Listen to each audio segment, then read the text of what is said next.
It was Sarah's first night shift at St. Mark's Hospital. The eerie silence of the corridors was a stark contrast to the bustling daytime atmosphere she was used to. As a newly hired nurse, she had heard the rumors about the night shift, whispers of strange occurrences, inexplicable noises, and shadowy figures that seemed to lurk in the periphery of one's vision. The hospital was an old building, its history dating back over a century.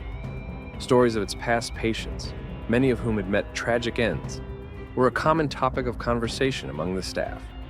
Sarah tried to brush off these stories as mere legends, but she couldn't shake the uneasy feeling that settled over her as she walked through the dimly lit halls. The clock struck midnight. Sarah was making her rounds, checking on patients who were sound asleep. She passed room 308, where Mr. Thompson, an elderly man with dementia, resided. He was often agitated during the day, but the night seemed to bring him a semblance of peace. As Sarah walked by, she noticed a shadow in her peripheral vision. It was fleeting, almost too quick to be real. She stopped and turned, her eyes scanning the corridor behind her. Nothing. Just the dim lights and the sterile white walls. She shook her head, blaming her overactive imagination.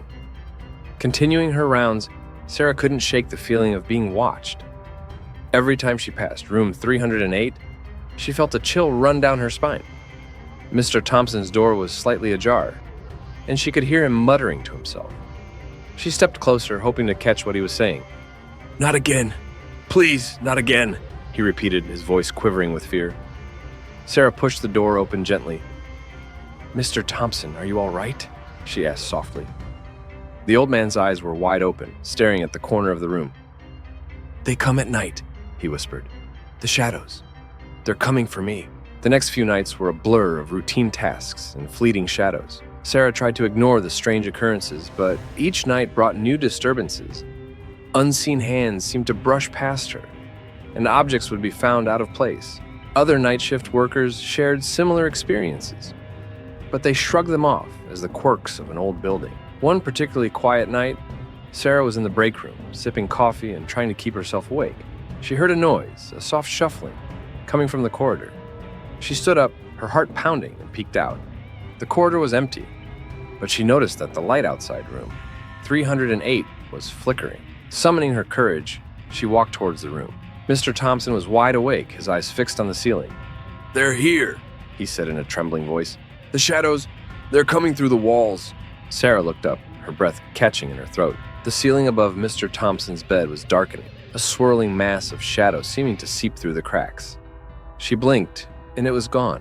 Just a trick of the light, she told herself, though her pounding heart begged to differ. A week into her night shifts, Sarah was beginning to question her sanity. The shadows were becoming more pronounced, more sinister. One night, as she was making her rounds, she heard a scream. It was coming from room 308. She rushed to the room, her pulse racing. Mr. Thompson was thrashing in his bed, his eyes wild with terror. "They're here!" he screamed. "The shadows! They're here!" Sarah tried to calm him, but he was inconsolable. She looked around the room, her eyes wide with fear, and then she saw it. A dark figure standing in the corner, watching them. Its form was indistinct, more of a silhouette than a solid presence, but its eyes were a piercing, malevolent red. She blinked, and it was gone. Mr. Thompson had stopped screaming, his body going limp. The monitors beeped urgently. His heart had stopped. Despite their best efforts, Mr. Thompson could not be revived. His death was attributed to his heart condition. But Sarah knew there was something more, something darker at play. Mr. Thompson's death marked a turning point. The shadows grew bolder, their presence more palpable. Sarah found herself avoiding the corridors at night, staying close to the well-lit areas. Her colleagues, too, seemed on edge, their faces pale and drawn. One night, as Sarah was finishing her shift, she decided to visit the hospital archives. She needed answers. The basement was cold and musty, filled with old records and forgotten files. She combed through the archives, looking for anything that might explain the strange occurrences.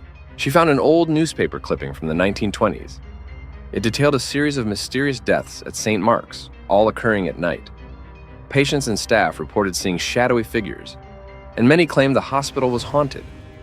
The article mentioned a seance held by a group of spiritualists who supposedly contacted the spirits of those who had died. They warned that the hospital was a gateway, a place where the barrier between worlds was thin.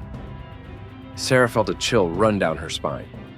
She realized that the shadows were not just figments of her imagination. They were real, and they were dangerous.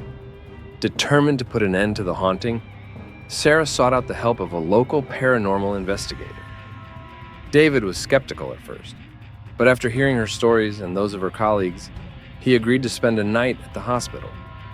They set up cameras and recording equipment in the corridors and rooms where the shadows were most often seen. As midnight approached, the hospital took on an even more eerie atmosphere. Sarah and David watched the monitors intently, waiting for any sign of activity. Hours passed with no significant events. Just as they were beginning to think the night would be uneventful, the temperature in the room dropped suddenly. The monitors flickered, and the shadow appeared, moving slowly down the corridor towards room 308. David grabbed his camera and followed the shadow, while Sarah stayed behind to watch the monitors. She could see David on the screen, his breath visible in the cold air, his hands shaking as he approached the room. The shadow entered room 308, and David followed. He stopped in the doorway, his eyes wide with terror. The shadowy figure was standing by the bed, its red eyes glowing in the darkness. David raised his camera, but before he could take a picture, the shadow lunged at him. The monitor went dark, and Sarah's heart sank. She ran to the room, her footsteps echoing in the silent corridor. She found David lying on the floor, unconscious but alive. The shadow was gone, but the sense of foreboding remained. David recovered, but he refused to speak about what he had seen. He left the hospital, vowing never to return. Sarah continued her night shifts, but she was always on edge, always watching for the shadows. The strange occurrences continued, but they became less frequent, as if the shadows were retreating. Sarah never saw the shadowy figure again, but she could still feel its presence, lurking in the darkness. Years passed, and the stories of the haunting became just that, stories. New staff members dismissed them as myths, and the old ones moved on. But Sarah knew the truth. She had seen the shadows, felt their cold touch, and heard their whispers. She never spoke of her experiences, but every night, as she walked the dimly lit corridors, she could feel the shadows watching, waiting for the right moment to return. And she knew that one day, they would. Years after her first encounter, Sarah had become the head nurse at St. Mark's. The night shift was no longer a source of fear for her, but a challenge she had learned to cope with. The shadows had retreated into the corners of her mind, becoming ghostly memories rather than present threats. One stormy night, the hospital was thrown into chaos. A power outage plunged the building into darkness, and the emergency generators were slow to kick in. As the lights flickered back to life, Sarah felt an old, familiar chill. The shadows were back. The hospital was short-staffed, and Sarah was running from room to room, ensuring patients were safe and equipment was functioning. As she turned a corner, she saw a figure standing at the end of the hallway. It was the shadow, its red eyes glowing menacingly. She froze, fear gripping her heart. The shadow began to move towards her, slow and deliberate. Sarah backed away, her mind racing. She had to protect her patients, but she was alone against an entity she barely understood. Desperate, Sarah remembered the old seance article she had found years ago. She rushed to the basement, hoping to find something, anything, that could help her fight the shadows. She tore through old files and dusty books, her hands shaking. She found a handwritten journal, the account of a nurse who had survived the shadow attacks in the 1920s. The journal detailed a ritual, a way to close the gateway and banish the shadows. It required a personal item from a victim, salt and a mirror. Sarah gathered the items and made her way to room 308. She placed the mirror on the bed, scattered salt around the room, and placed Mr. Thompson's old wristwatch in the center. The air grew colder, and Sarah felt the oppressive weight of the shadows pressing in on her. She recited the incantation from the journal, her voice trembling. The room darkened further, the shadows swirling around her, their whispers growing louder and more frantic. The mirror began to glow with a faint light, reflecting the darkness back at itself. The shadows recoiled, their forms becoming more erratic and unstable. As Sarah continued the incantation, the shadows grew more aggressive. They lunged at her, trying to disrupt the ritual. She felt their cold touch, like icy fingers gripping her soul. She faltered, but a sudden surge of determination kept her going. She repeated the words louder, firmer, drawing on every ounce of strength she had left. The mirror's glow intensified, and the shadows began to retreat, pulled towards the reflective surface. They fought against the pull, their forms stretching and distorting.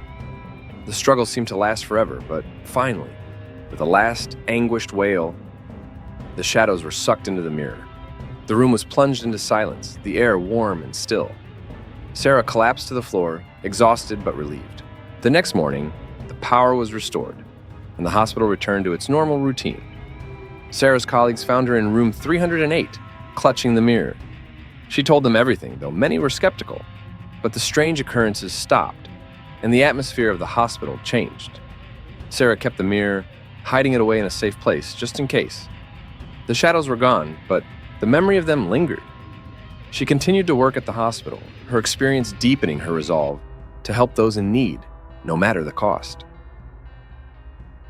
Years later, Sarah retired from St. Mark's, leaving behind a legacy of compassion and strength. The stories of the shadows became legends, whispered among the night shift staff. The hospital remained a place of healing, but also one of mystery and caution. New generations of nurses would hear about the shadows, and some would even feel a chill in the air late at night. But they knew they had Sarah to thank for their safety, her bravery having banished the darkness that once haunted the halls. And the mirror, hidden away in a dusty old attic, remained a silent guardian, keeping the shadows at bay, ensuring they would never return to St. Mark's Hospital. Sarah's story became a legend at St. Mark's Hospital, a tale of courage whispered among the staff during the quietest hours of the night shift. Her bravery had restored a sense of peace to the hospital, transforming it from a place of fear to one of hope and healing. In the years that followed, new nurses and doctors would sometimes feel an inexplicable chill or catch a fleeting shadow out of the corner of their eye. But these moments were rare and fleeting. The legacy of the shadows faded, overshadowed by the hospital's reputation for outstanding care and compassion. Though Sarah retired and moved on to a quieter life, her impact on St. Mark's endured. Her actions had not only saved lives, but had also inspired a new generation of healthcare workers to face their fears with strength and determination. And so, the hospital continued its mission, a place where science and compassion met, where the echoes of the past mingled with the promise of the future. The mirror, now a forgotten relic, lay undisturbed, a silent guardian against the darkness, ensuring that the shadows would never again find a foothold within the walls of St. Mark's. As the years passed, the story of Sarah and the shadows became more myth than memory, a reminder of the unseen battles fought in the name of healing and hope. And in the stillness of the night, when the hospital was at its most silent, one could almost feel Sarah's presence, watching over her beloved hospital, ensuring it remained a sanctuary from the shadows. St. Mark's Hospital, once haunted by darkness, now stood as a beacon of light, forever touched by the courage of one nurse who dared to confront the unknown.